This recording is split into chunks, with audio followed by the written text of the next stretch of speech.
Ya,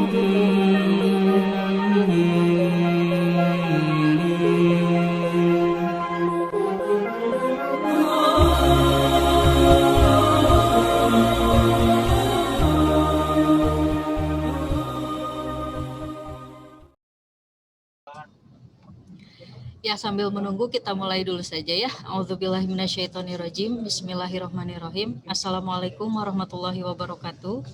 Waalaikumsalam warahmatullahi wabarakatuh.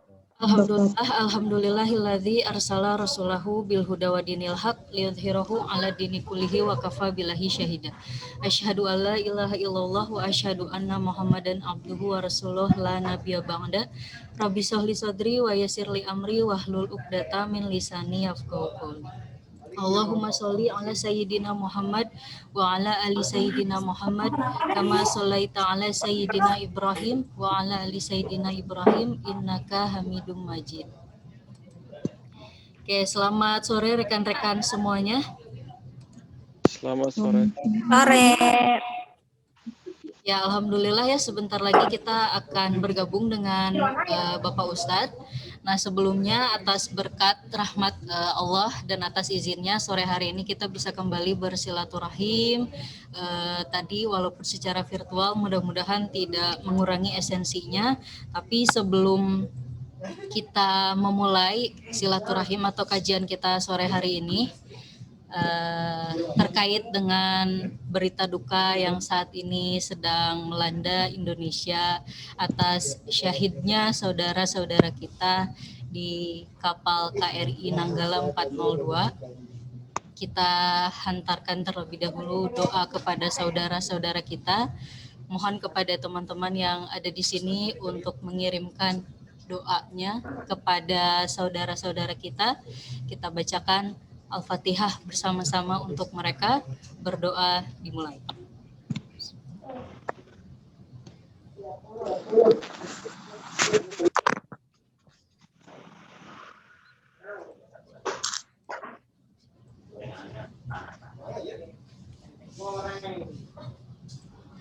Amin. Berdoa selesai. Kita doakan semoga saudara-saudara kita yang gugur dalam musibah KRI Nanggala 402 menjadi meninggal yang syahid, keluarganya juga diberikan ketabahan, diberikan kekuatan, dan bisa menjadi hikmah kepada kita semua bahwasanya yang paling dekat dari kita semua adalah kematian. Oke, tadi dengar kabar apakah Bapak Ustadznya sudah bergabung bersama kami di sini? Assalamualaikum Bapak Ustadz. Waalaikumsalam warahmatullahi wabarakatuh.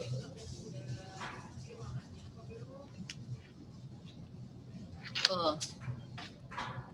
Halo, Assalamualaikum Pak Ustadz.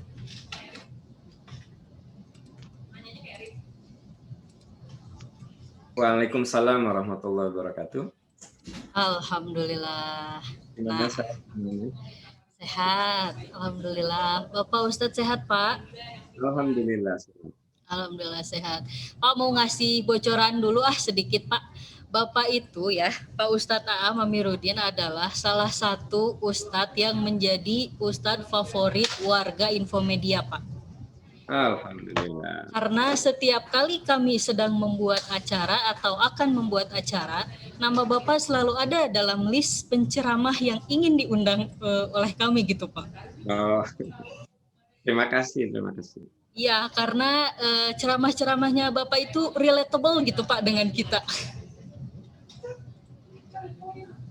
Jadi kita berdoa mudah-mudahan Pak Ustadz sehat, Amin. Panjang umurnya dalam keberkahan, selalu ada dalam lindungan Allah, dan mudah-mudahan selalu Allah mampukan untuk membagikan ilmu yang bermanfaat bagi kami Pak, agar kami juga bisa menjadi hamba Allah yang jauh lebih baik. Amin. Ya, kita langsung mulai saja ya, karena Pak Ustadz juga keadaannya sepertinya sudah siap. Pak, sudah siap Pak? Insya Allah siap. Insya Allah sudah siap ya. Ini juga jamaah sudah antusias sekali ini pengen mendengar siraman rohani dari Pak Ustadz. Mangga Pak, waktu dan tempat dipersilahkan. Ya, terima kasih Teh. Assalamualaikum warahmatullahi wabarakatuh. Bismillahirrahmanirrahim. Waalaikumsalam warahmatullahi wabarakatuh. Bismillahirrahmanirrahim. Alhamdulillahirabbil alamin. La ilaha illallah wahdahu la syarikalah. Lahul mulku wa lahul hamdu wa huwa ala kulli syai'in qadir. Asyhadu an la ilaha illallah wa asyhadu anna Muhammadan abduhu wa rasuluh. Allahumma shalli ala Muhammad wa ala ali Muhammad kama shallaita ala Ibrahim wa ala ali Ibrahim fil alamin innaka Hamidum Majid. Alhamdulillah sahabat-sahabat dari Majelis Taklim media ya. Oh, dibubar. Dengan izin Allah hari ini kita dipertemukan. Saya kalau ketemu teman-teman itu berarti sudah setahun ya tidak bertemu ya secara offline sudah setahun. Kita terakhir ketemu di kajian sebelumnya itu bulan November Ustadz tahun 2020. Oh iya, November 2020. Sekarang sudah ya ada setahun lebih.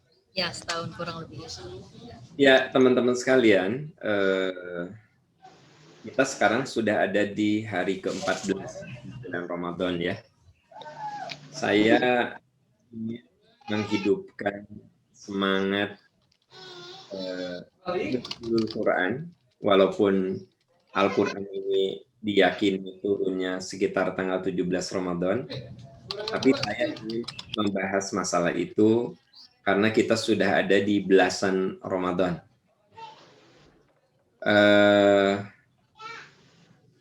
Saya izin akan membahas ini. Ramadan Syahrul Quran. Ramadan itu bulan di mana itulah Allah turunkan Al-Quran. Dan Al-Quran ini merupakan sumber pencerahan bagi saya izin ke host atau ke admin bisa di-off-kan semuanya ininya apa mikrofonnya. Ya.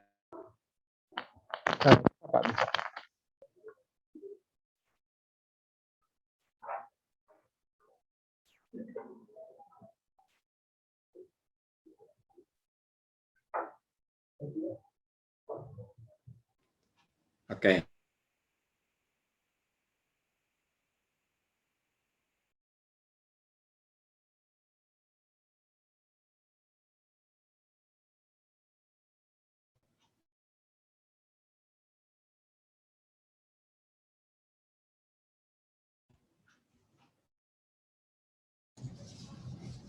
Jangan. Oke. Nah, ya. Punten, Pak. Ya, oke. Ya. Ini masih ada suara-suara nih, bisa di-off-kan. Semuanya aja kecuali saya. Nah, siap ya. Supaya lebih khusyuk lah. Karena memang setiap kajian itu ada plus minus. Kalau secara online itu minusnya kalau on kan nggak nyadar kalau dia ngobrol kan gitu. Tapi kalau offline kan dia fokus ke pembicara ya. Apalagi yang ditutup kameranya kan aya nu bari gogoleran gitu kan. Ada yang berselimut si HP nanti di bawah selimut kan gitu. Makanya begitu sudah selesai orang lain sudah pada keluar dari ruangan Zoom dia aja tinggal 3 orang yang tertidur ya gitu. Nah, ini lihat wajah Pak Wawan luar biasa, udah lama sekali nih Pak Wawan kita nggak ketemu. Assalamualaikum Ustaz. Waalaikumsalam. Sehat ya Pak Wawan ya? Alhamdulillah Ustaz, alhamdulillah sehat. Ya. Enggak lajang Ustaz.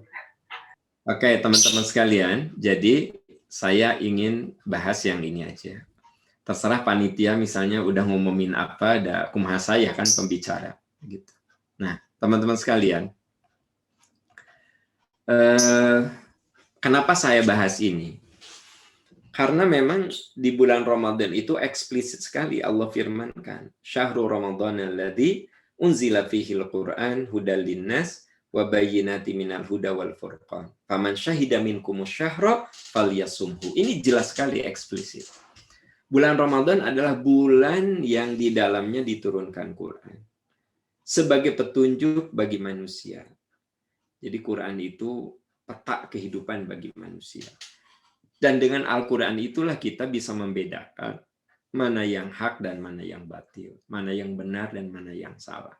Siapa yang ada di bulan itu hendaklah berpuasa. Nah, jadi ini yang menjadi landasan kenapa saya ingin khusus membahas tentang Al-Quran yang diturunkan di bulan Ramadan. Tapi saya tidak akan bahas sejarahnya, tidak. Tapi saya akan bahas tentang filosofinya.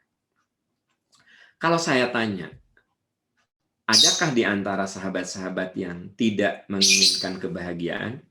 Pasti semuanya ingin bahagia, kan? Pastilah gitu. Dan ketika kita bicara tentang bahagia, ada doa yang selalu kita baca, Rabbana atina fid dunya hasanah wa fil akhirati hasanah wa qina adzabannar. Ya Allah, beri kami bahagia dunia, beri kami bahagia akhirat, jauhkan kami dari azab. Nah, sekarang saya akan bahas bagaimana peranan Al-Quran untuk membawa kita pada bahagia dunia dan akhirat. Nah, ini perannya. Saya yakin kita semua ingin bahagia dunia akhirat. Nah, tapi bagaimana mencapai pada tujuan itu? Nah, itu yang akan kita bahas pada sore ini. Kalau kita berdoa, ya Allah beri kami bahagia dunia itu apa? Itu relatif. Ya, bagi yang belum bersuami, bahagia itu menikah. Tapi ternyata setelah menikah tak sebahagia yang dibayangkan sebelum nikah. Nah, gitu ya. Setelah menikah, asal lebih bahagia tidak punya istri, nggak rudet, ya kan gitu. Waktu belum nikah, rasanya pengen punya istri, ada teman ngobrol. Udah nikah, aduh berantem melulu, rasanya ganti istri. Nah, jadi artinya apa? Yang namanya bahagia itu sangat-sangat relatif, teman-teman sekalian. Nah, tapi di tengah relativitas itu ada rumusan-rumusan yang disepakati. Jadi ketika kita mengatakan, ya Allah beri kami bahagia dunia dan beri kami bahagia akhirat, nah akan saya jelaskan doa ini, lalu akan saya hubungkan dengan bagaimana peranan Al-Quran membawa kita untuk mewujudkan doa yang sering kita panjatkan, Rabbana atina fid dunya hasanah wa fil akhirati hasanah wa qina adzabannar. Ketika kita mengatakan ya Allah beri kami bahagia dunia, maka indikator bahagia dunia itu satu, jiwa syukur dan sabar. Jadi kita akan bahagia teman-teman kalau kita punya jiwa syukur dan sabar. Jadi bahagia itu bukan apa yang ada di genggaman kita, tapi apa yang ada di hati kita. Walaupun orang itu berlimpah harta, tapi kalau hatinya tidak merasa cukup, dia tidak akan merasa bahagia. Walaupun orang itu diuji dengan didera dengan segala penderitaan, keterpurukan, tapi kalau hatinya sabar, dia tetap menikmati kehidupan dengan bahagia. Nah, jadi saudara-saudara sekalian, bahagia dunia itu pertama kalau kita punya jiwa syukur dan sabar. Ketika ada kenikmatan, kita syukur. Ketika ada penderitaan, kita sabar. Bagi rekan-rekan yang sudah menikah, ternyata suaminya soleh, ya syukur. Ternyata suaminya tak sesoleh yang kita bayangkan, ya sabar. Karena dulu mah belum nikah mah suami teh asa dermawan gitu ya. Dari Garut bawa dodol 3 kilo, gitu asa dermawan gitu ya. Terus kalau makan selalu nraktir, biar dari aku aja. Nah, belum menikah mah asa nggak hitungan gitu. Nggak hitungan orangnya teh. Nah, setelah nikah mah hitungan gitu ya. Terus dibilangin, ayah mau kemana? Mau ke Garut, beli dodol. Dodol, gawe, doakeun kalau ka dodol. Jadi gini, dulu mah asa dermawan ya, calon suami teh. Nah, setelah jadi suami mah begini. Nah, udah bersabar saja ya. Dulu mah waktu belum nikah, istri teh asa bisa jaga penampilan ya gitu. Baju TS, nah sekarang XL, nah udah sabar aja ya kan gitu. Nah teteh-teteh kalau udah nikah tolong ya jaga body ya teh ya. Jadi banyak istri perempuan kalau udah nikah teh nggak jaga body gitu. Hari belum nikah, aku nggak mau gemuk tahu nggak, baju aku S, baju aku S. Begitu nikah M, begitu anak 1 L, anak 2 XL, anak 3 XL. Nah tolonglah jaga penampilan. Tapi Bapak, kalau istri Anda tidak bisa jaga penampilan, sabar saja. Habis gimana? Dia sudah jadi istri Anda, ya kan? Gitu. Sorry ya, bukan berarti saya menyinggung perasaan Anda gitu, tapi ini mah cerita saja gitu. Adik waktu belum nikah mah calon istri itu nih asa bersih ya, kuku bersih ya, wajah ya dirawat. Nah, udah nikah mah kuku panjang harideng kan gitu. Wajah tadi diurus, badan tadi diurus kan gitu. Nah, body hancur. Nah, itu tuh kudu sabar teman-teman sekalian. Pokoknya kalau kita ingin bahagia, syukur, sabar. Itu yang pertama. Ya kan? Gitu.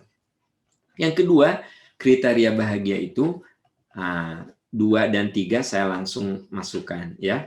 Pasangan hidup yang soleh dan anak keturunan yang soleh. Ini merujuknya ke surat yang sama. Surat Al-Furqan ayat 74. Rabbana hablana min azwajina wa dzurriyyatina qurrata a'yun waj'alna lil muttaqina imama. Jadi pas ukuran bahagia dunia tuh kalau pasangan hidup kita soleh, anak-anak soleh, gitu teman-teman sekalian ya. Makanya kenapa Islam mengajari kita untuk cari jodoh tuh nih bagi ikhwan nih, bagi ikhwan nih yang belum nikah, cari jodoh tuh nggak usah terlalu ideal ya. Yang penting dia soleha, cantik, ibu bapaknya udah pada tua ya, terus kaya banget dan dia anak tunggal. Nah, itu juga cukup sebenarnya. Jadi kalau Anda ikhwan punya istri itu anak tunggal, ya, ibu bapaknya udah pada tua, terus kaya banget gitu, kaya banyak perusahaan. Ibu bapaknya tua, dia anak tunggal, cantik lagi, solehah lagi, udah cukup menurut saya, nggak usah terlalu ideal. Ya, nah jadi pasangan hidup yang soleh, yang nomor 1 tuh soleh dulu. Sebab cantik juga kalau nggak soleh mah jadi lelah kan gitu. Kaya juga kalau nggak soleh mah Anda punya suami kaya tapi pelit, atau mendingan punya suami yang dermawan tapi kaya, bener nggak? Nah, sebab dermawan miskin juga bermasalah gitu. Kan ada yang suaminya itu dermawan tapi miskin. Ayah, mama teh pengen renov rumah. Apa? Renov, ratakeun, bangun 3 lantai. Kalau ada duit mah sok ayah mah nggak akan pelit. Nah, jadi orang nanti nggak pelit tapi nggak ada gitu. Ayah nanti kalau udah COVID selesai ya kita berumroh ya berdua. Jangan berdua atuh mama, bawa tuh keluarga mama, bawa keluarga aku. 1 bis semua rombongan. Kalau ada duit mah sok, dah ayah mah nggak akan pelit. Jadi suami Anda teh dermawan tapi miskin.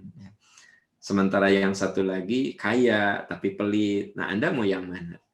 Yang punya suami itu yang kaya tapi pelit atau yang dermawan tapi miskin? Mau yang mana? Ya. Dermawan tapi kaya, Pak.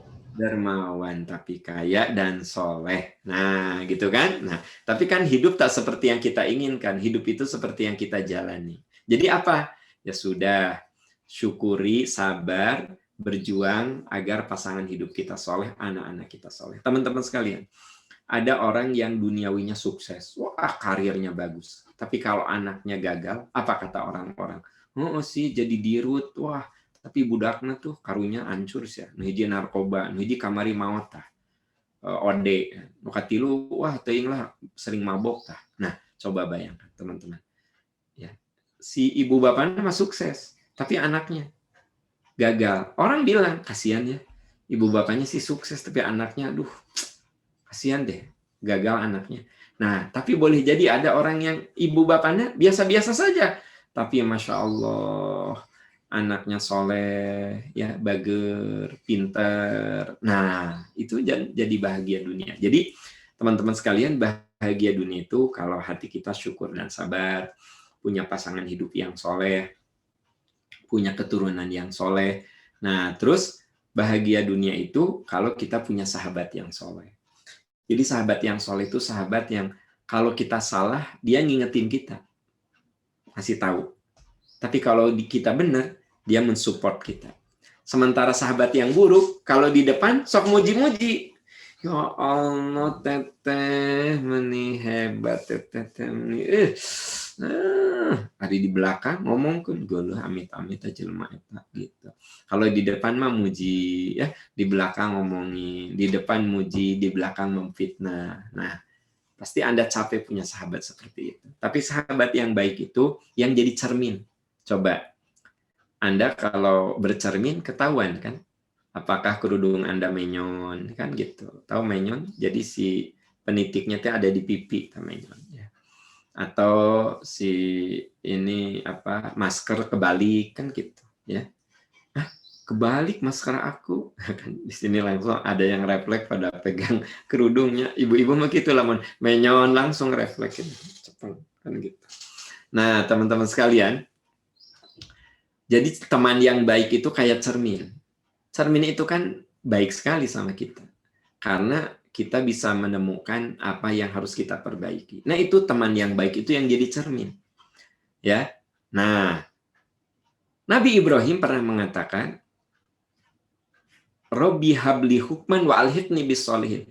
Ya Allah, beri saya hikmah dan dekatkan saya dalam lingkungan yang soleh. Kenapa Nabi Ibrahim berdoa begitu? Karena memang kriteria bahagia dunia itu kalau kita punya teman yang soleh. Terus yang kelima, kita punya harta yang berkah. Harta berkah itu yang bagaimana? Halal, bersih, manfaat. Nah, itu harta yang berkah. Halal, cara mendapatkannya halal. Setelah ada di genggaman kita bersihkan dengan sedekah, dengan infak, dengan zakat.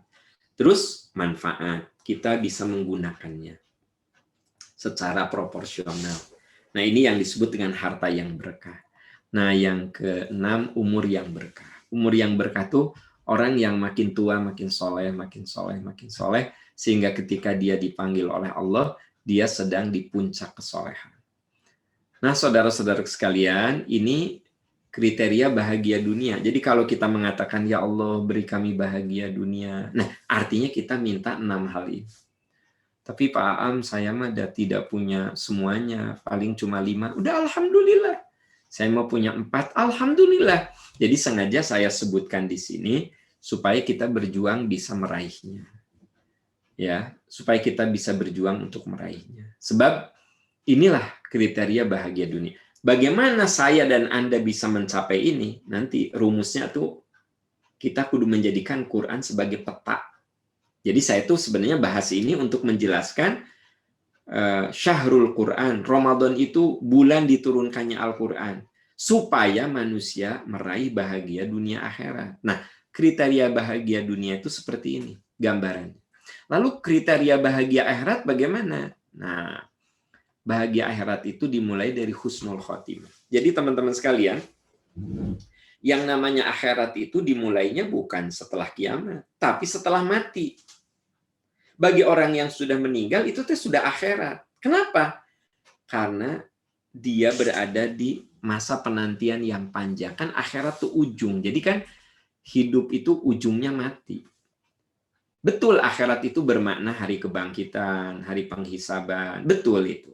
Tapi sebenarnya kapan dimulainya akhirat? Dari kematian. Makanya mati itu pintu akhirat. Mati itu. Nah, ada orang yang saat wafat itu dalam keadaan diridhoi Allah. Ya. Nah, saudara-saudara kita yang gugur di saat sedang bertugas, ya. Gugur di kapal selam, semoga Allah menjadikan itu bagian dari husnul khotimah. Sebab kata Nabi, siapa yang keluar mencari nafkah, lalu dia meninggal, dia syahid. Siapa yang keluar rumah mencari ilmu, lalu dia wafat, dia syahid. Siapa yang melaksanakan tugas yang diridhoi Allah, seperti saudara-saudara kita yang karena kecelakaan kapal selam itu juga sedang melaksanakan tugas menjaga teritorial negeri kita yang merupakan kewajiban untuk menjaga hak milik kita, ya. Nah, beliau-beliau itu gugur. Nah, itu husnul khotimah.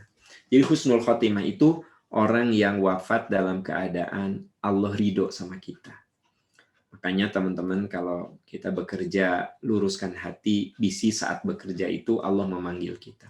Sebab tidak ada yang paling dekat kecuali kematian. Kan ada orang yang lagi ngobrol 5 menit kemudian meninggal. Tapi ada yang sakit-sakitan nggak meninggal-meninggal. Kan ada ya. Hebat itu maut-mautnya gitu. Padahal udah masuk ruang ICU, keluar deh, masuk ruang ICU, wah keluar deh. Tapi itu maut-maut. Ada orang yang sama suaminya ngobrol, pas istrinya lagi cuci muka, keluar, suaminya sudah tidak bernyawa. Ya, kan tidak ada yang paling dekat dengan kita kecuali kematian. Nah, mati itu yang penting dalam keadaan diridhoi Allah. Di mana terserah kuasa Allah. Kapan terserah kuasa Allah. Karena saudara-saudara sekalian, tidak ada yang paling misterius dalam hidup kecuali mati. Dan mati itu punya 3 misteri. Misteri sebab, misteri waktu, misteri tempat. Kita nggak tahu sebabnya apa. Waktunya kapan. Kita nggak tahu. Bisa Bapak Ibu duluan, teman-teman duluan, saya belakangan. Atau malah saya belakangan, Anda duluan. Atau malah saya duluan menyolatkan saudara-saudara. Jadi sebenarnya kita tidak tahu siapa di antara kita yang paling duluan wafat, teman-teman sekalian. Tapi yang paling penting kita meninggal dalam keadaan husnul khotimah. Ujung yang bagus. Ya. Itulah sebenarnya kalau ada yang bilang meninggal di hari Jumat itu bagus, itu teh kudu direvisi. Meninggalnya bagus ya hari Jumat. Itu preman ujung berung, maut ditembak pas poe Jumaah, alus pisan. Nah, kata siapa? Jadi walaupun meninggalnya hari Jumat, cara meninggalnya dalam keadaan dimurkai Allah kan tidak bagus. Nah, Nabi Muhammad SAW itu wafatnya hari Senin. Wafatnya hari Senin, jadi tidak ada masalah meninggal. Duh, indah sekali ya meninggal di Mekah. Kata siapa? Abu Lahab juga di Mekah, Abu Jahal juga di Mekah. Ya kan gitu. Yang penting, walaupun meninggalnya di Garut, di Ciamis, di ujung berung, ya, di Muhammad Toha, ya ada yang nokoskan di Muhammad Toha, misalnya kasetrum, tenanawan, asal Anda sedang ibadah, ya, nokos di Muhammad Toha. Nah, jadi sebenarnya meninggal mah tidak harus di Mekah, di Madinah. Siapa? Abu Lahab, Abu Jahal juga meninggalnya di Mekah, tidak bagus kan? Tidak ada kaitan meninggal itu dengan tempat, dengan waktu. Yang penting dalam keadaan apa. Nah, saudara-saudara sekalian, makanya ada doa watawaffana ma'al abror. Ya Allah, wafatkan saya seperti diwafatkannya orang-orang yang soleh terdahulu. Nah, yang kedua, saudara-saudara, bahagia akhirat itu disambut malaikat rahmat. Jadi saat kita meninggal ada dua, ada yang disambut oleh malaikat rahmat, ada yang disambut oleh malaikat azab. Nauzubillah. Kalau yang disambut oleh malaikat azab, dia berteriak begini, Rabbirji'un la'alli a'malu sholihan fima tarok. Tuhan, kembalikan roh ke dalam jasad saya agar saya bisa beramal soleh. Sementara ruh yang mendapatkan kebahagiaan, dia tersenyum. Karena kata malaikat itu, Allah takhafu wa la tahzanu wa absyiru bil jannati allati kuntum tu'adun. Kamu jangan takut, jangan khawatir, surga menunggu kamu. Makanya orang yang bahagia akhirat saat meninggal dia akan mengatakan qaddimuni. Cepat saya kuburkan, cepat saya kuburkan. Jadi dia ingin segera dikuburkan. Kenapa coba ingin segera dikuburkan? Karena malaikat mengatakan surga menunggu kamu. Nah, teman-teman sekalian, ini bahagia akhirat. Jadi bahagia akhirat itu dimulai dari pintu kematian yang bagus. Lalu di alam barzahnya, di alam kuburnya, ruh itu disambut oleh malaikat rahmat. Nah, karena disambut oleh malaikat rahmat, terus kata malaikat itu, nam solihan hatta yab'atsakallahu yaumal qiyamah. Istirahat di alam barzah. Bapak Ibu, kan orang yang mati itu seperti tidur. Coba, dari mana dalilnya bahwa mati itu seperti tidur? Coba dari mana? Dalam surat Yasin. Ya wailana man ba'atsana mim marqadina hadza. Ya Tuhan, siapa yang membangunkan? Aduh, celaka. Siapa yang membangunkan saya dari tidur? Jadi mati itu seperti tidur, teman-teman sekalian. Makanya kita bisa mengatakan tidur itu miniatur mati.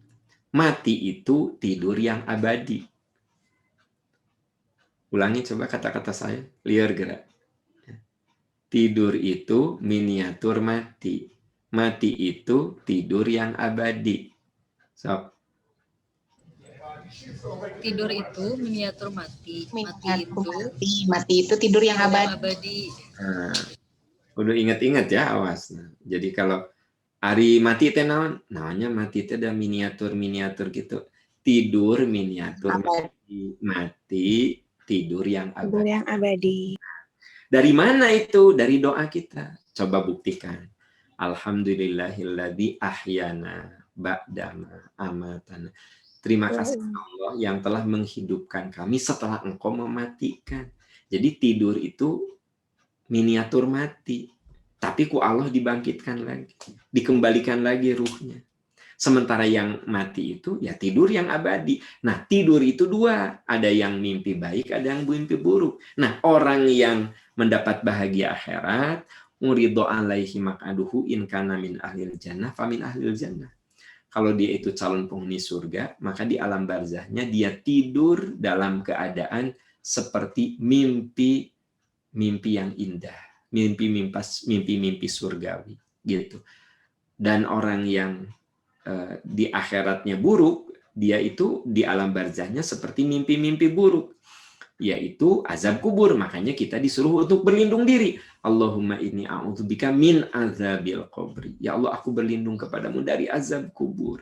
Jangan sampai ketika saya di dalam kubur itu, kok saya diberi mimpi-mimpi yang mengerikan. Mimpi yang tak menakutkan tapi tidak bisa bangun. Coba teman-teman, pernah nggak mimpi yang menakutkan? Anda lagi tidur, dikejar anjing edan, anjing gila.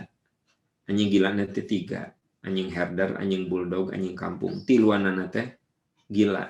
Ya, gitu. Dikejar Anda teh, wah pasti capek.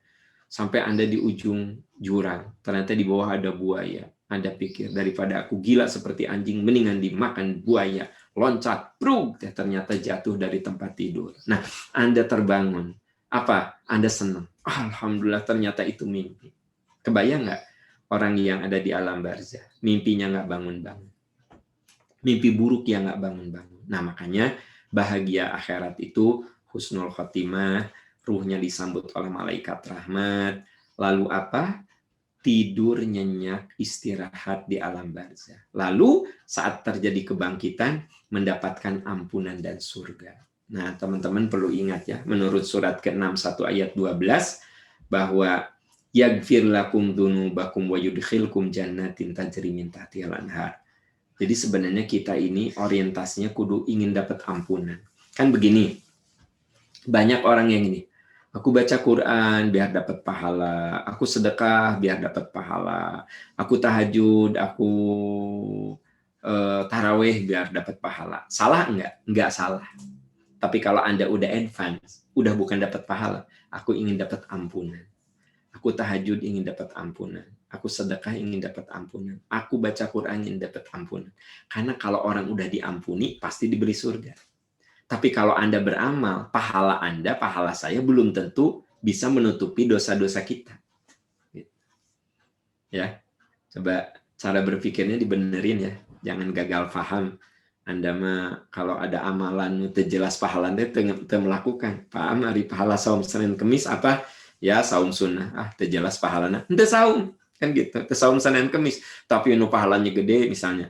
Paham kalau sholat duha gimana nya pahalana teh seperti kamu sedekah untuk seluruh tulang. Oh, gede banget nya pahalana. Baru sholat duha. Jadi teman-teman sekalian, ada orang yang senang beribadah kalau pahalanya jelas gitu loh. Kalau pahalanya geje, nggak jelas, dia nggak mau. Nah, padahal saudara-saudaraku tercinta, dengar ya, kita itu orientasinya bukan pahala, tapi ingin dapat ampunan. Karena menurut surat As-Saff tadi, yaghfir lakum dzunubakum. Allah ampuni kesalahanmu, wa yudkhilkum jannatin tajri min tahtihal anhar. Allah masukkan kamu ke dalam surga. Jadi kapan kita masuk surga? Kalau dosa kita sudah diampuni. Walaupun amal Anda banyak, ada dosa tadi diampuni, nggak akan masuk surga. Jadi yang bikin masuk surga itu apa? Ampunan Allah. Nah, itu yang harus dipahami.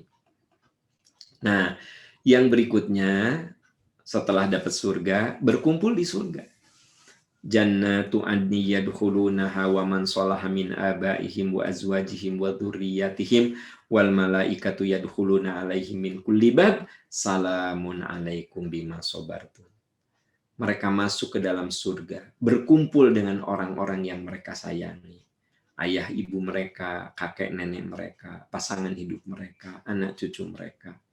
Dan malaikat masuk dari semua pintu surga. Apa kata malaikat? Salamun alaikum bima sabartum. Selamat, kalian masuk surga karena kalian bersabar dalam menghadapi kehidupan. Nah, jadi saudara-saudaraku tercinta, kriteria bahagia akhirat itu husnul khotimah, ruhnya disambut oleh malaikat rahmat, diistirahatkan di alam barzah, mendapatkan ampunan, berkumpul di surga, dan yang keenam, mendapat ridho Allah.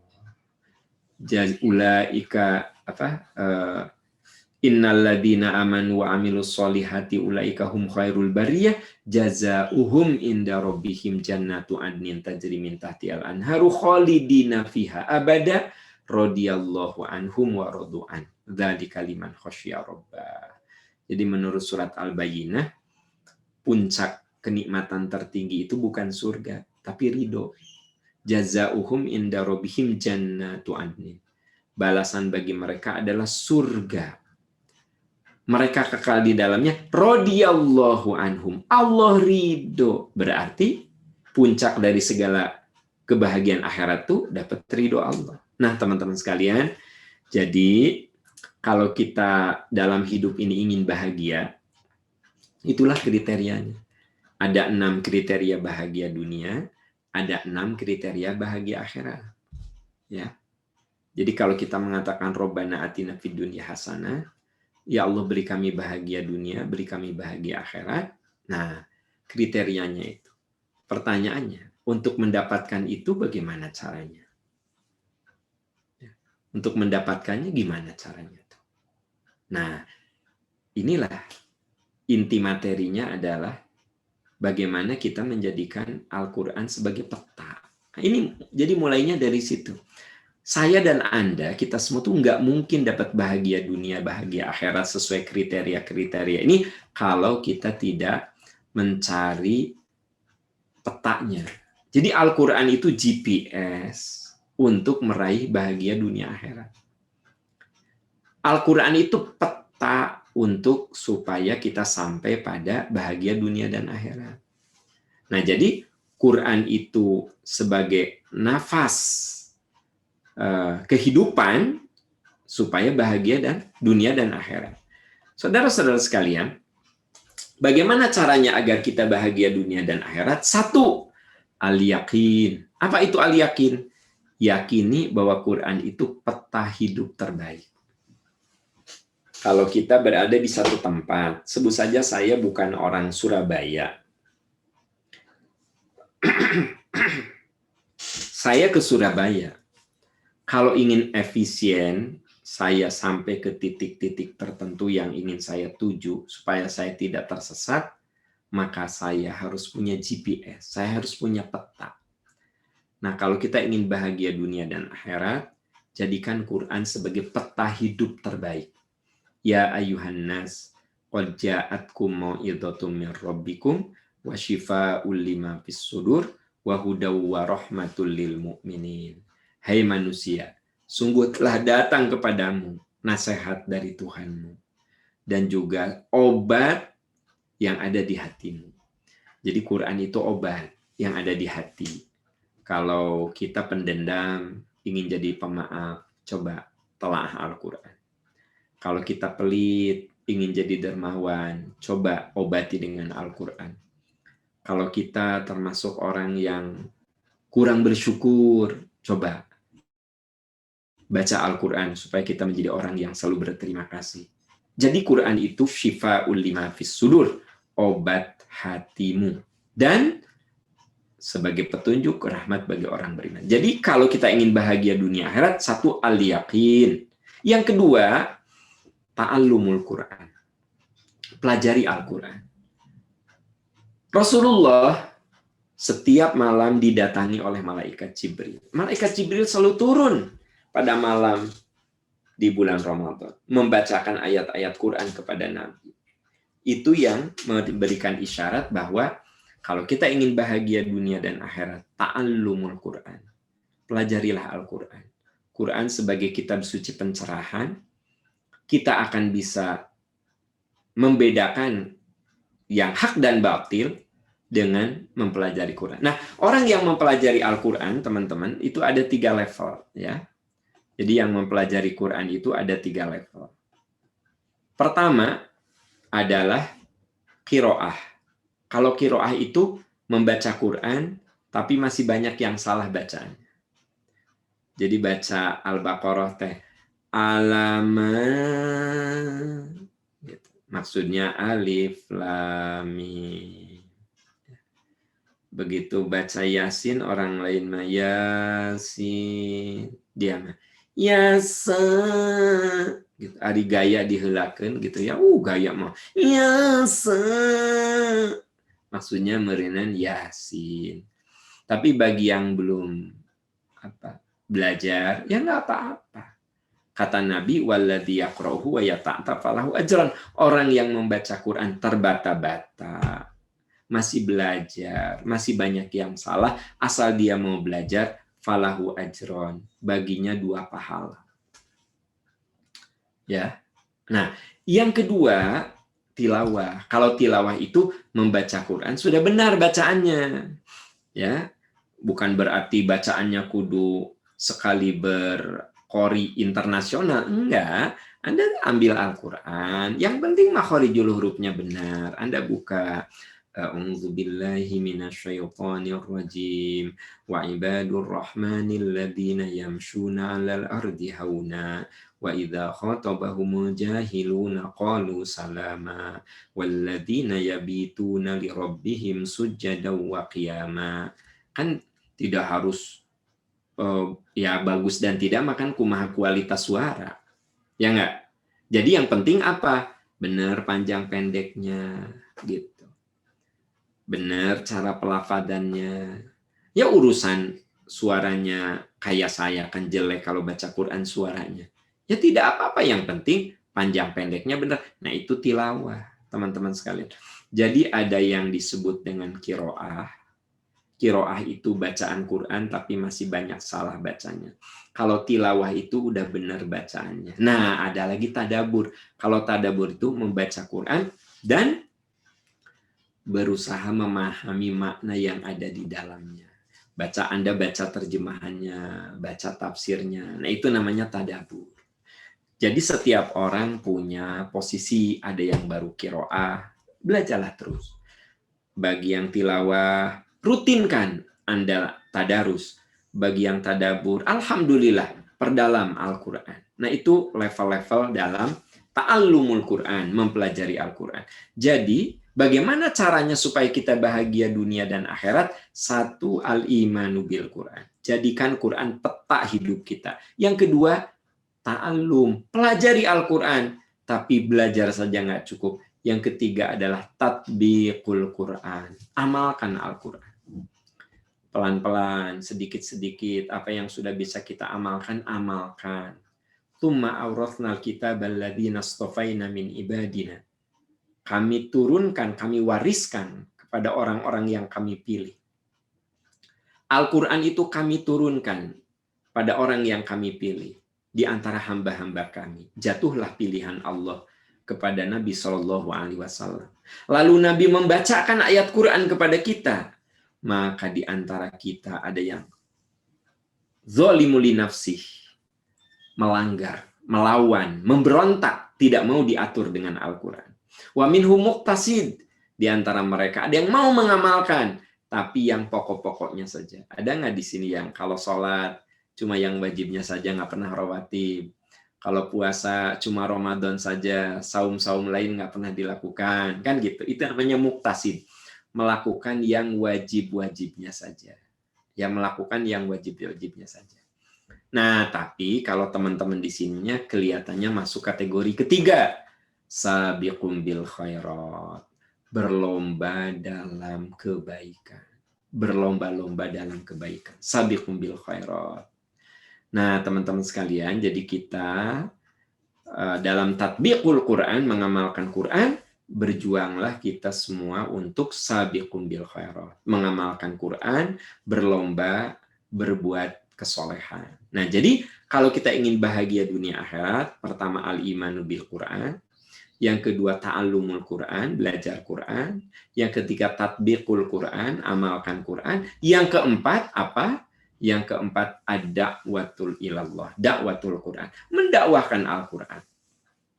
Yang dimaksud dengan mendakwahkan Al-Quran itu tidak selamanya Anda harus jadi penceramah. Ya enggak? Men-share informasi pengajian, itu kan merupakan bagian dari mendakwahkan Al-Quran. Allah berfirman, wa man ahsanu qawla mimman da'a ilallah wa man ahsanu qawla mimman da'a ilallah wa amila salihan wa qala innani minal muslimin. Orang yang paling baik perkataannya yang menyeru kepada Allah dan mengerjakan kebaikan, dan sungguh aku termasuk orang-orang yang berserah diri. Mereka punya prinsip, aku termasuk orang yang berserah diri. Nah, sahabat-sahabat sekalian, jadi kalau kita lihat nih, untuk bahagia dunia akhirat itu, kita kudu menjadikan Quran sebagai peta. Kita kudu menyisihkan waktu untuk mempelajari Quran sesuai dengan kadar kemampuannya masing-masing. Yang ketiga, kita kudu mengamalkan Al-Quran, sabiqum bil khairat, berlomba dalam kebaikan. Dan yang keempat, kita kudu berjuang untuk mensosialisasikan Al-Quran, bukan berarti Anda kudu jadi ustazah, tetapi minimal ucapan dan perilaku kita menjadi teladan kebaikan untuk orang lain. Nah itu kalau kita ingin bahagia dunia dan akhirat. Kemudian ada lagi akhlak para pecinta Quran. Nah, ini akhlak yang menyebabkan kita ini bahagia dunia akhirat. Pertama, ya, harus hayyin. Hayyin itu mampu mengendalikan marah. Ya Rasulullah ausini, ya Rasulullah kasih saya nasihat. Kata Nabi, la tagdob, jangan marah. Ya Rasulullah ausini, beri aku nasihat. La tagdob. Jadi teman-teman sekalian, kalau ingin bahagia dunia akhirat, jangan jadi pemarah.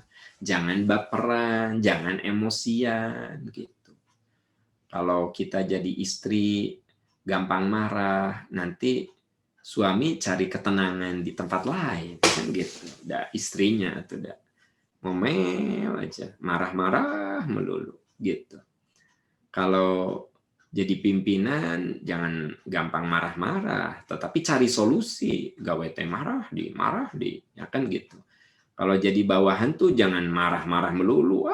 Tuh balik nih kau ya kayak gini. Nah, jangan begitu. Jadi kalau kita ingin bahagia dunia akhirat, kendalikan kemarahan kita.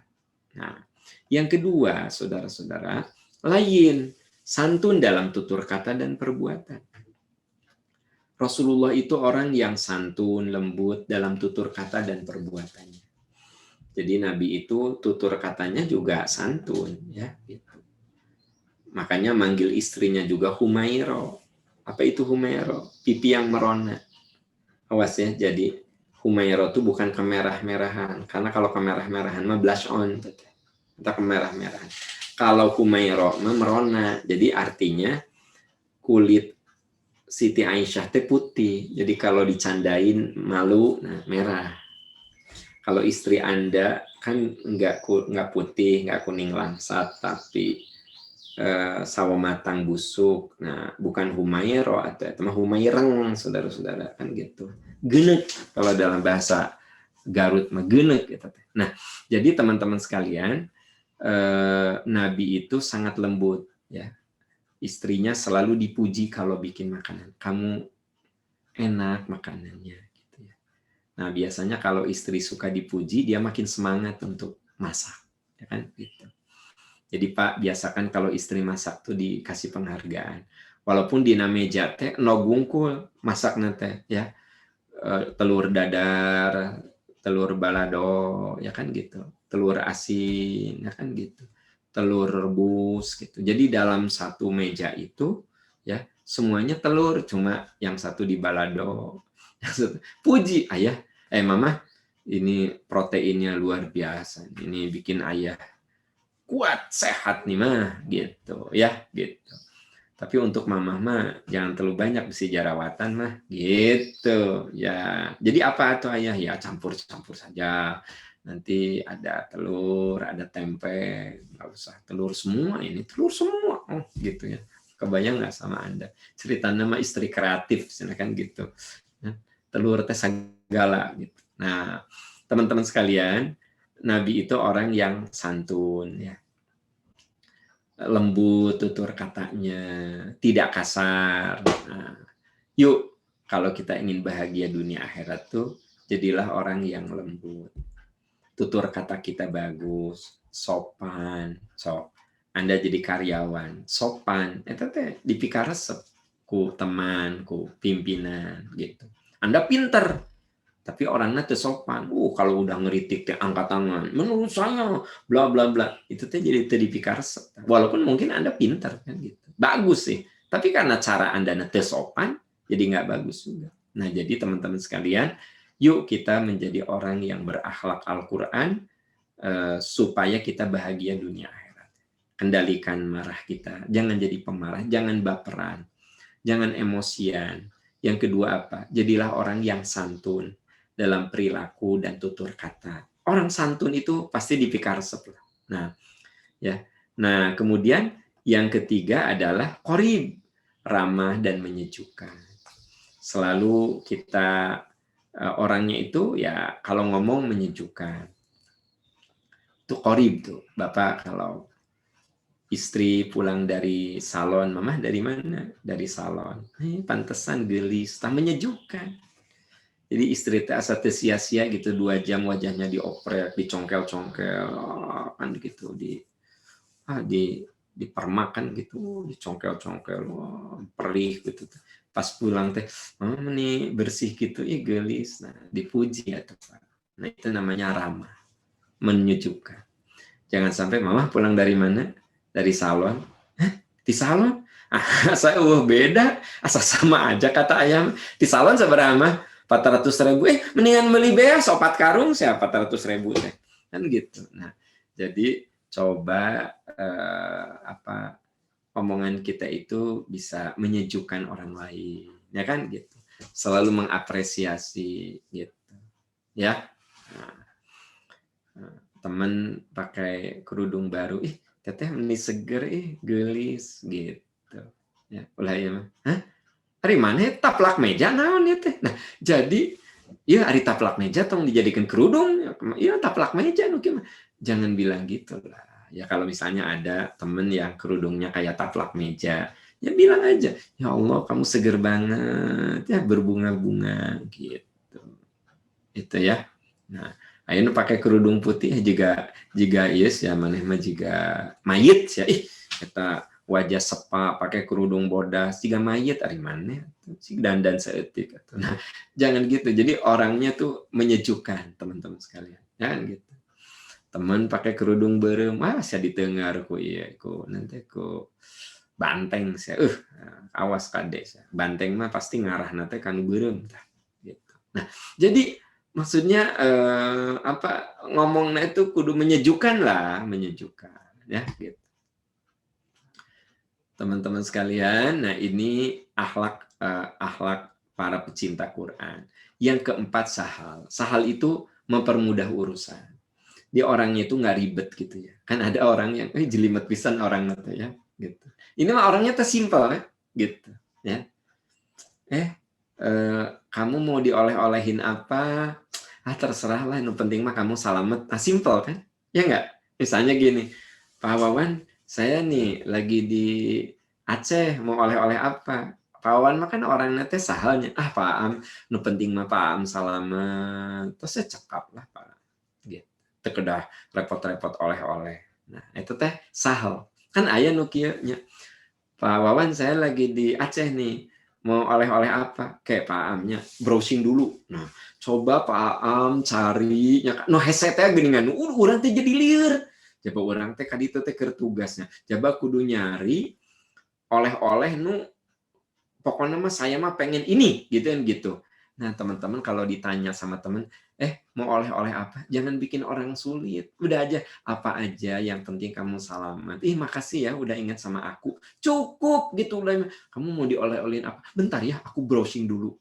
Ngajak gitu browsing. Kudu ini ya. Pokoknya ukurannya ini. Kalau nggak ada yang ini, kamu cari ya. Di toko ini, di toko ini, di toko ini. Ya, karena Anda kan orang Aceh. Wah, di toko ini. Pokoknya di toko ini.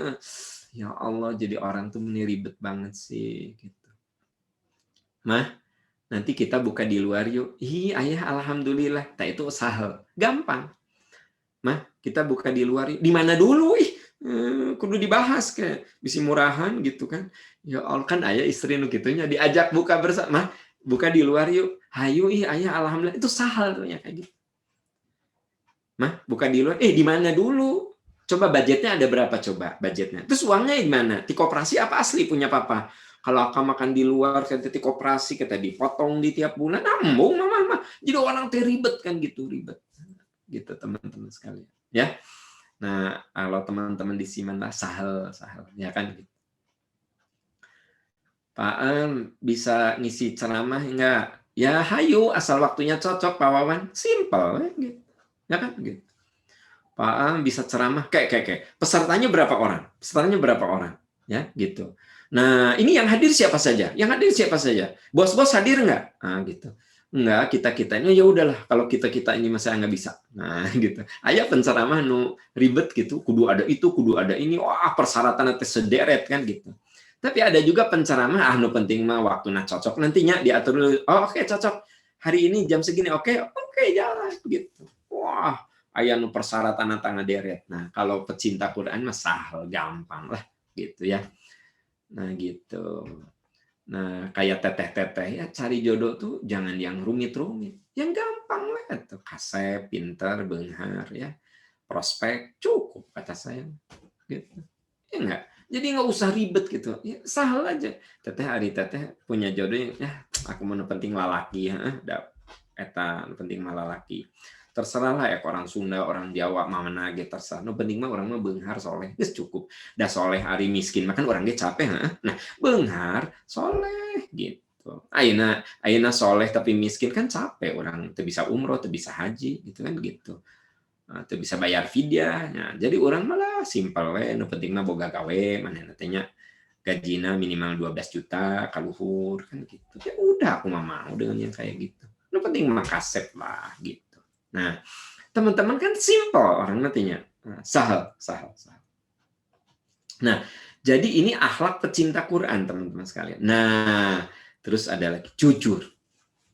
Ternyata kalau kita ingin bahagia dunia, mah jujur, teman-teman sekalian. Anda membangun perusahaan di atas kejujuran, pasti kuat. Anda membangun rumah tangga di atas kejujuran, pasti harmonis. Anda bersahabat dibangun dengan kejujuran pasti abadi. Nah makanya Nabi mengatakan idmanu lisittan min anfusikum adman lakumul jannah. Lakukan 6 perkara, aku jamin kamu masuk surga. Usduqu idza haddatstum, jujur. Wa aufu idza wa'antum, penuhi janji. Wa addu idza tumintum, tunaikan amanah. Wahfadu furujakum, jaga kehormatan kamu sebagai suami, kehormatan kamu sebagai istri, kehormatan kamu sebagai karyawan, kehormatan kamu sebagai ayah, sebagai ibu, jaga kehormatan. Waghuddu absarakum, jaga pandangan. Jangan sampai kamu banyak melihat yang haram, lihatlah yang halal, berpikirlah positif. Lakukanlah hal yang produktif, jauhi hal yang destruktif. Wa kufu aidikum, dan jaga tanganmu dari kesewenang-wenangan. Nah, saudara-saudara sekalian, kalau kita mengimani Quran, mengamalkan Quran, kalau kita mengimani Quran, mempelajari Al-Quran, mengamalkan Quran, mendakwahkan Al-Quran, lalu kita pun punya akhlak-akhlak Al-Quran, maka percayalah, kita akan menjadikan Quran itu sesuatu yang inherent dalam kehidupan kita. Bakal membumi. Al-Quran bukan kitab suci yang berada di awan, tapi harus membumi dalam realitas kehidupan. Itu teman-teman sekalian, Bapak Ibu, sahabat-sahabat, sudah 55 menit saya menyampaikan materi. Jangan bilang nggak kerasa, saya udah mulai kerasa nih, ya kan? Gitu. Ibu moderator, saya serahkan lagi ke host, ya, ke Ibu moderator, dan mungkin nanti ada tanya jawab, boleh. Kita sampai jam berapa ya Bu ya? Sampai jam berapa kita? Kalau di pamflet sampai tabuh 5, Pak. Nah, iya, memang. Jangan terlalu sore, maksud saya kan menyediakan sarapan, buka. Kalau ada pertanyaan, kalau tidak ada, mau saya tutup dengan doa. Mangga kepada teman-teman, ada yang ingin ditanyakan kepada Bapak Ustadz?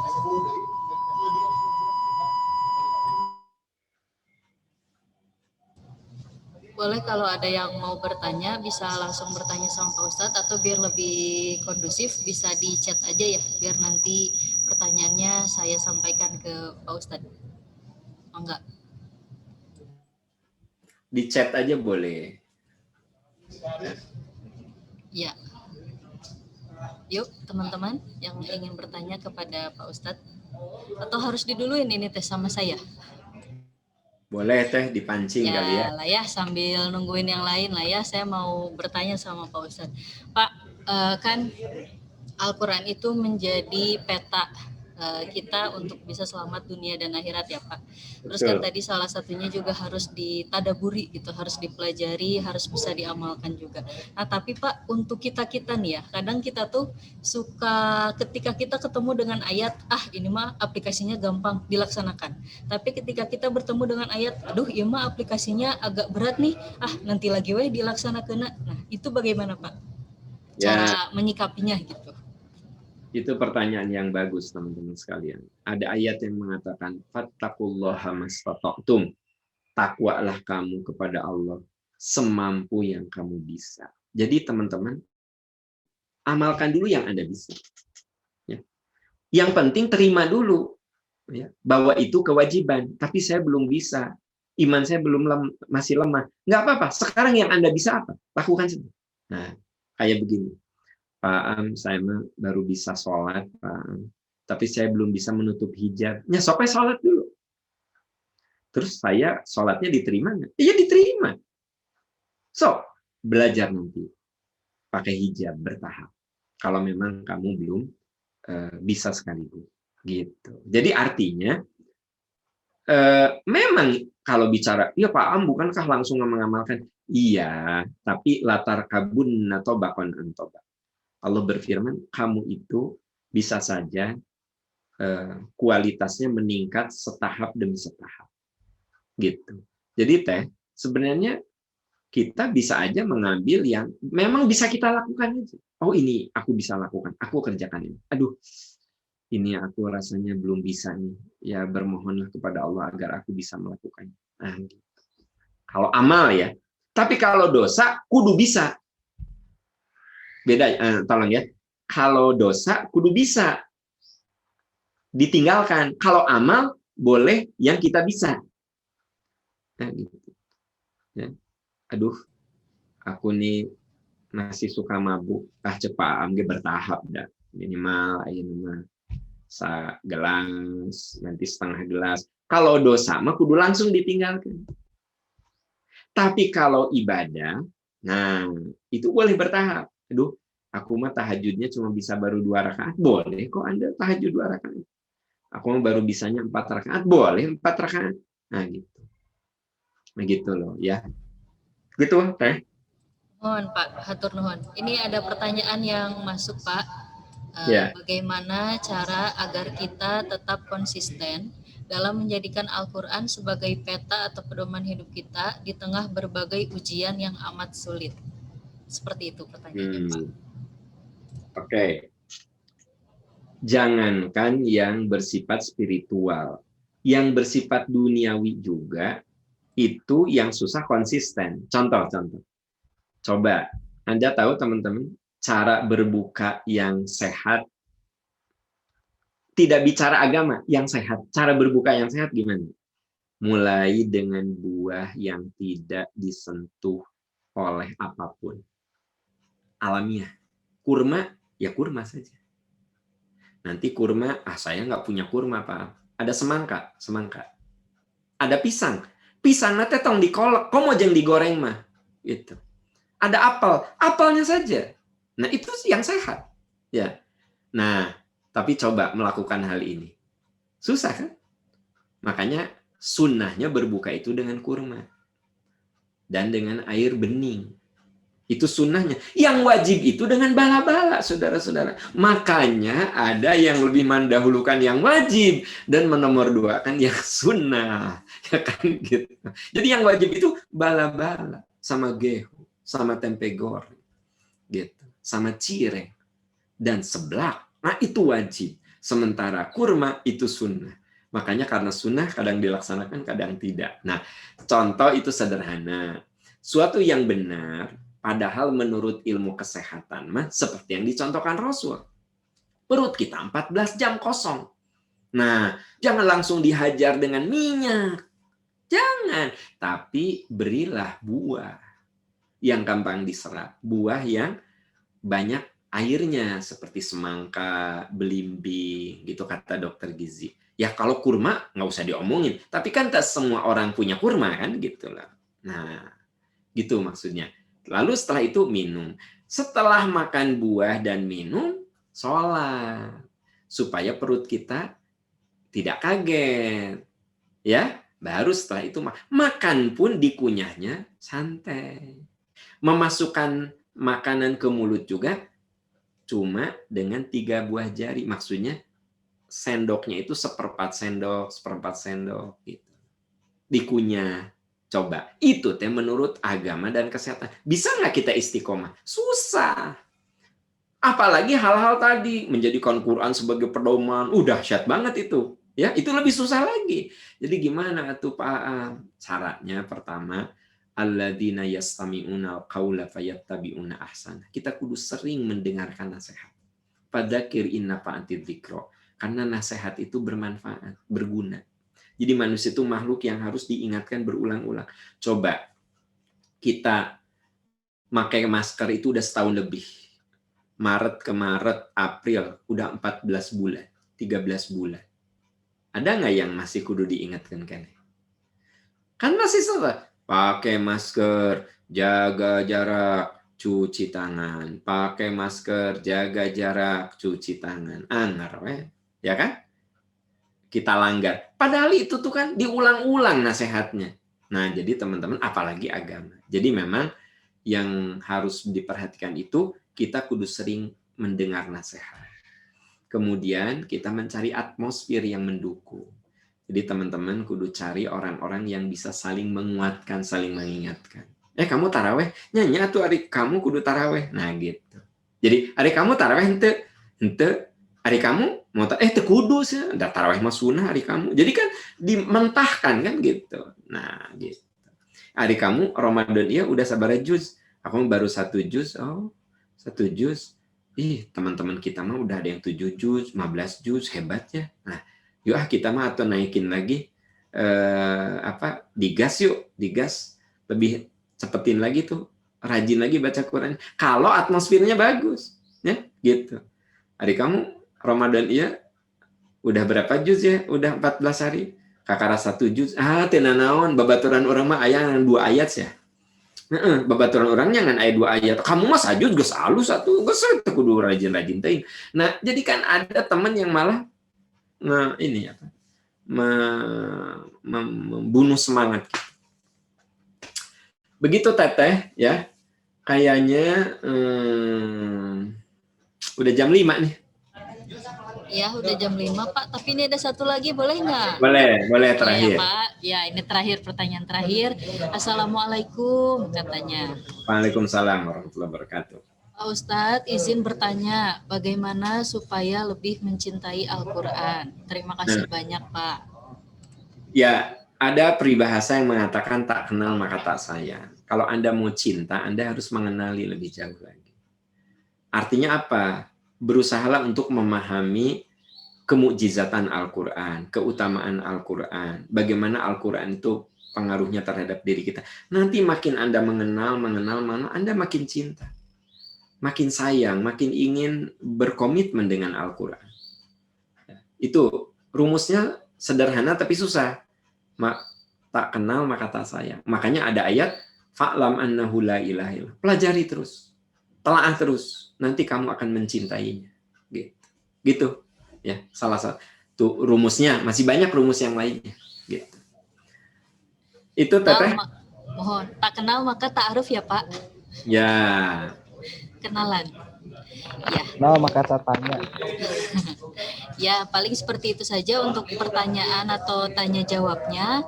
Boleh untuk sebelum diakhiri Bapak kita berdoa secara bersama-sama langsung dipimpin oleh Pak Ustadz. Mangga Pak. Ya, Bapak, Ibu, teman-teman, sahabat-sahabat, mari kita tundukkan kepala kita supaya lebih berkah. Kita akhiri dengan doa. Allahumma inni as'aluka bi anni asyhadu annaka antallah la ilaha illa antal ahadus samadul ladzi lam yalid wa lam yulad wa lam yakul lahu kufuwan ahad. Rabbana dhalamna anfusana wa illam taghfir lana wa tarhamna lanakunanna minal khasirin. Ya Allah, ampuni kesalahan kami, maafkan kekeliruan kami. Bimbing kami semua dengan cinta-Mu, dengan rahmat-Mu, ya Allah. Ya Allah, ampuni kesalahan kedua orang tua kami. Muliakan kedua orang tua kami. Tempatkan kedua orang tua kami di sisi-Mu dengan penuh keberkahan. Ya Allah, karuniakan kepada kami keluarga dan rumah tangga yang penuh mawaddah, rahmah, dan sakinah. Karuniakan kepada kami keturunan yang soleh, yang sehat, yang cerdas, yang bisa menjadi jariah setelah kami berpulang. Ya Allah, ya Rahman, ya Rahim, berikan kekuatan kepada kami, agar kami jadikan Ramadan ini menjadi Ramadan terindah dalam hidup kami. Jadikan ya Allah Ramadan ini, Ramadan yang bisa menghantarkan kami ke husnul khatimah. Rabbana hablana min azwajina wa dzurriyyatina qurrata a'yun waj'alna lil muttaqina imama. Rabbana atina fid dunya hasanah wa fil akhirati hasanah wa qina adzabannar. Amin ya arhamar rahimin. Amin ya rabbal alamin. Walhamdulillahirabbil alamin. Wassalamualaikum warahmatullahi wabarakatuh. Waalaikumsalam warahmatullahi wabarakatuh. Pak Ustadz boleh ditahan dulu Pak ya. Kita abadikan dulu momennya Pak. Siap. Dipoto. Mohon. Yuk teteh-teteh, akang-akang dibuka yuk. Biar kelihatan nih wajah soleh-solehahnya, wajah ganteng cantiknya. Ayo dibuka. Nah, kan kelihatan.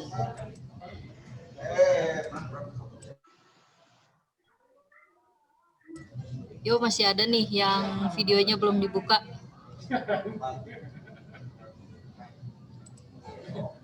Siap, tahan dulu ya.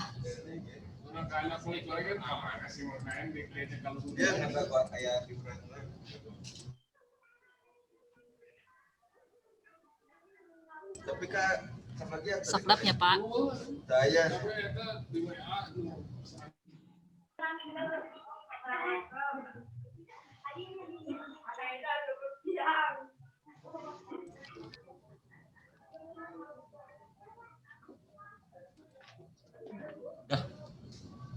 Udah belum? Sip. Alhamdulillah sudah semua ya. Ya, alhamdulillah Pak Ustadz, jazakallah khairan kasiran. Mudah-mudahan ilmu yang Pak Ustadz sampaikan sore ini bisa bermanfaat dan kita juga bisa mengaplikasikan dalam kehidupan kita sehari-hari. Terima kasih Pak Ustadz atas waktunya. Tadi semoga Pak Ustadz selalu sehat, panjang umur dalam keberkahan, dan mudah-mudahan juga kita bisa bertemu Pak silaturahmi di lain kali, di lain kesempatan. Saya undur pamit. Permohonan, mangga semuanya. Mangga. Assalamualaikum warahmatullahi wabarakatuh. Waalaikumsalam Warahmatullahi wabarakatuh. Ya. Alhamdulillahirabbil alamin. Silaturahmi kita sore hari ini sudah selesai.